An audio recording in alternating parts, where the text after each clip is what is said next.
The following are true scary stories found on the subreddit Let's Not Meet. I'll have a link in the description below. If you enjoy this video, don't forget to leave a like and subscribe for more. My videos usually consist of 2 stories, but this video will have 3. As a special thank you for all the extra support I've been receiving, I figured I'd put out the extra effort for you guys as well. I really hope you enjoy it. Let's begin. This happened when I was about 7 or 8. I think I'm able to remember it in pretty vivid detail because it was so terrifying. I was still living in my hometown, in a small house on a calm residential street. My stepfather was a truck driver, so he was gone often, and it was just my mother, me, and my 3-year-old sister. Since it was summer, we had the front door open with the screen door closed to let the breeze in, and I was laying on the couch watching cartoons while my mother took a shower. My younger sister was on the floor near me playing, and we were more or less ignoring each other. I remember I was upset because none of my friends could come out and play. The town I grew up in was rather small, and on our street we knew most of the families, many with kids my age.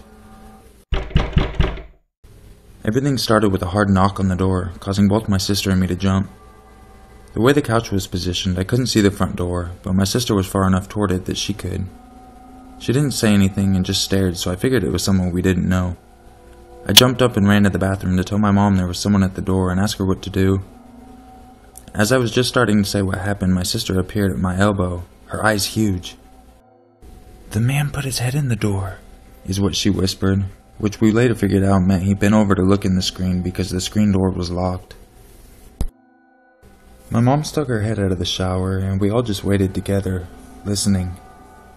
I realized my sister was actually shaking and I tried to lean down to tell her it was going to be okay, which is when she whispered something else. "He has a white face." Even as a 2nd or 3rd grader, that freaked me out. It didn't make sense that she would say that if it was just a white guy. I was just as terrified as her by that point, and my mom seemed ready to freak out. She got out of the shower, but left it going and put on her bathrobe. Going to look, just as from outside we hear a distant, "Hey!" My mom went out of the bathroom first, and I leaned out to look after her. There wasn't anyone at the door anymore. I crept out as well and stood next to my mom, looking down at the screen. In the top right corner, it was cut away from the door, a straight line about 4 inches long. We'd just gotten the new screen door maybe 2 months earlier, and it definitely wasn't torn. I was too young to really make the connection that whoever had been there had started to cut through the screen, but my mom looked really worried about it. My best friend lived across the street, and her dad just about scared the 3 of us to death when he popped up from the side of the house. He was a huge dude and used to be a biker, and he looked mad as he came up to us. Apparently it was him who had yelled because he had seen some guy bent over by our door doing something to our screen. When the guy turned around, he seemed to be wearing a white mask, but before my friend's dad could get close enough to see, the guy bolted around the back of our house. Behind our house is a big open area and a hill before the town's nursing home, and by the time my neighbor got into our backyard, the guy was over the hill and disappearing behind the old brick building. My mom insisted on calling the cops, so my sister and I waited on the couch together. They didn't seem impressed by our story, since she was the only one who really saw him and she was just 3. But I'd never seen her look like that, and I believed her. Even now she's 16 and doesn't remember, but my mom and I do. The only thing that the cops said is that it looked like he'd cut through the screen with a very sharp knife. Now that I'm older, I can see how odd it is that he did it right in broad daylight. I can't help but wonder if he'd watched us and figured out my stepdad was a truck driver and was going to be gone for over a week and took his chance. All I know for sure is that the cops never caught him, and I hope we never meet again.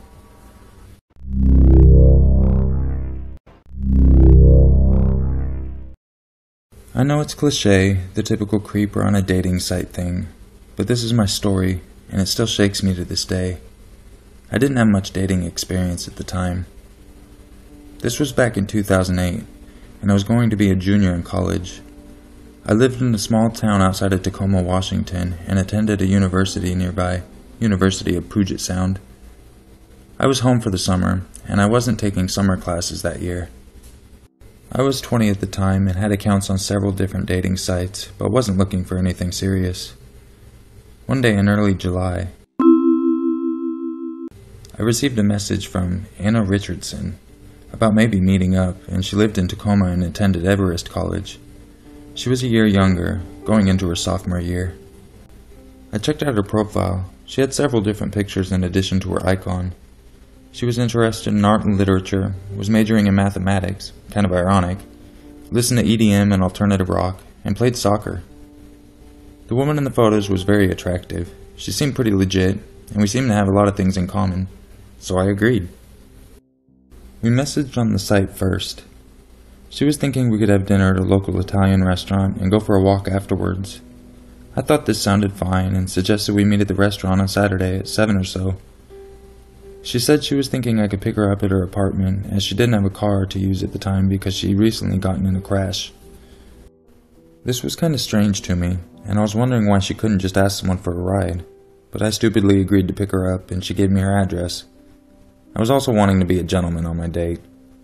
This proved to be my biggest mistake. We then exchanged phone numbers and spoke on the phone only once, and it was brief, just discussing the details of the date again. I'd pick her up at her place around 6:30 and we'd get to the restaurant at 7. It was a female's voice on the phone and didn't sound old or anything, so I wasn't worried about anything really. So one Saturday, I got directions to her place and set off. She lived in a pretty nice section of town in a townhouse with 3 stories that was a condo type thing, I guess. She informed me that her landlord owned the building and lived on the first floor and rented out the top 2 floors. Anna lived on the 3rd floor. There was a set of stairs on the side of the townhome. There was a door on each floor, but the first floor also had a front door. It was kind of a weird setup, but I went up the side stairs to the 3rd floor and knocked on the door. It felt like I was waiting forever, probably around 5 minutes though, before someone answered. A rather large, middle-aged man with the most bizarre look on his face opened the door. I don't even know how to describe it. Other than that, there wasn't anything weird about his appearance or outfit. Now my warning bells are going off, but I guess I had an idiotic thought like, maybe it's her dad? So I dumbly asked, is Anna here?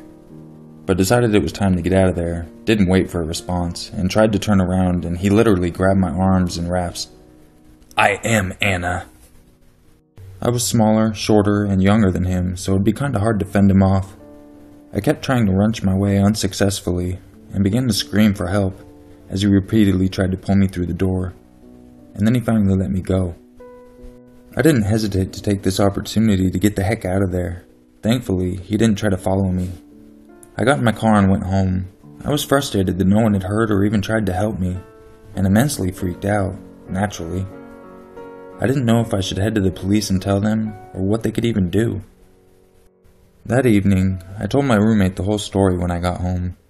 He knew I was going on a date, but didn't know the circumstances, and, obviously, didn't know about the guy. He convinced me to report it to the police and take pictures of Anna and I messages if I still had them, just in case. I went down to our local police station the next day and informed them of the whole thing and provided them with pictures. I kinda got the vibe they weren't taking me seriously. They said they would go down to the guy's house to question him about it. They had me file a report. Now this is the really crazy part. The police telephoned me the following morning. I wanted to hear from them sooner, but whatever, I know they're busy, and told me to come by because they had information about the guy. So I did, and they told me the guy just seemingly vanished.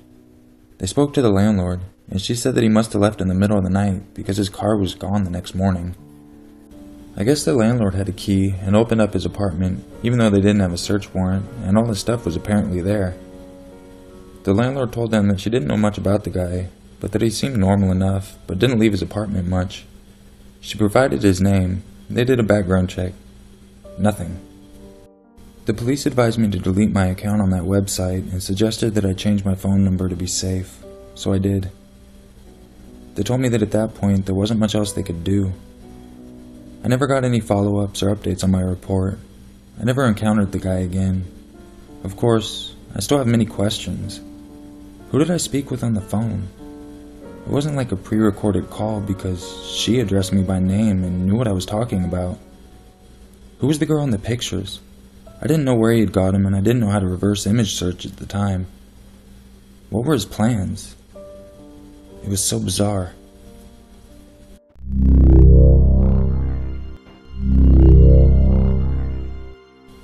This happened this past 4th of July weekend.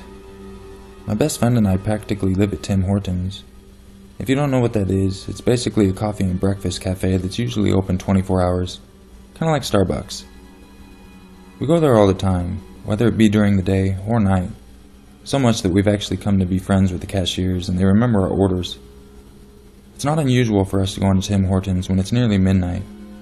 We usually go to the one that's about 15 minutes away from my best friend's house, but after going to a 4th of July bonfire, we went to the one that was a little closer. At this point it's 11:30 p.m. We pull into the parking lot of the Tim Hortons, close to the front since we usually go inside instead of the drive-thru. The lights inside were on and we could see an employee behind the counter, but the doors were locked and she didn't look up at us, so we realized pretty quickly that it was closed. The Tim Hortons we usually go to is a 24-hour one, so we didn't think to check to see if this alternative one was open before we got there. When we walked the 10-foot distance back to the car, my best friend says, "Open the doors quick." I looked up to see what she was looking at and immediately spotted it. Across the street from this Tim Hortons is a Red Roof Inn, which is a motel for those who are unfamiliar with it. It's literally right next door, separated by a parking lot, and that's it. Walking right towards us, completely alone, is this guy smoking a cigarette. He wasn't far away at all, only across the distance of the parking lot. He was pacing towards us, instead of the leisurely walk. Not necessarily jogging, but closing the distance between us fast. Keep in mind that it's almost midnight. We're young girls, unattended. We're both 18 years old, and we're the only ones in the parking lot. From the way we tugged on the door so dramatically just a few moments earlier, we made it pretty clear that Tim Hortons was still closed, so we really had no other reason to be walking our way. Also, he didn't walk towards the building. He was veering in a diagonal line straight for our car. Now, I've heard a lot of stories on here, and people often talk about that gut feeling that they get, and how thankful they are that they trusted it. I can't explain it, but as soon as I saw this guy, I knew he was bad news, and that sensation in the pit of my stomach arose instantaneously. Everything about him had screaming red flags all over it. For starters, he just looked like a creep. He was mid-30s, had greasy black hair that was slicked back, and was dressed in a black button-up shirt and black pants. Not a nice dress shirt either, just a plain button-up. Don't imagine some Italian. He was a typical white dude. Not thin, not fat, but just gross looking. I couldn't open the car fast enough. As soon as I unlocked it, we quite literally threw ourselves inside and locked the doors. Since I was the one driving my friend's car, I had been making sure to be careful as I drove it all night. But at this moment, we were so uneasy to get out of there because this guy was getting so close. I threw the car into reverse sloppily and got ready to peel out of the driveway. Instantly, the guy stopped walking. He stood maybe 30 feet away and just stared at us, the cigarette still burning between his fingers. It was like the entire world froze. Me with my foot on the brake, my friend in the passenger seat holding her breath, and the stranger staring at us as if he could see how afraid we were. We just sat there, very aware of each other's presence, for maybe 30 seconds. I let my foot up slowly and the car rolled forward. We drove slowly past him, both of our heads turning in unison to stare at this guy. As soon as we were directly across from him, he smiled at us. Not your regular smile that you sometimes throw a stranger in passing. A grimace. Something out of a nightmare. It was so creepy. It reminded me so much of an absolute pedophile that it sent chills across my skin. As we pulled away from him and got ready to get back onto the road, we watched as he stomped out his cigarette right where he was standing, and then turned completely around and walked back to the Red Roof Inn. We're not sure what his intentions were, but we knew that they were bad. Just from the way he seemed so eager to get close to us, smiling like a pedophile, still makes me cringe just thinking about it. So, creep from Tim Hortons, let's not meet. We'll use the drive-thru from now on.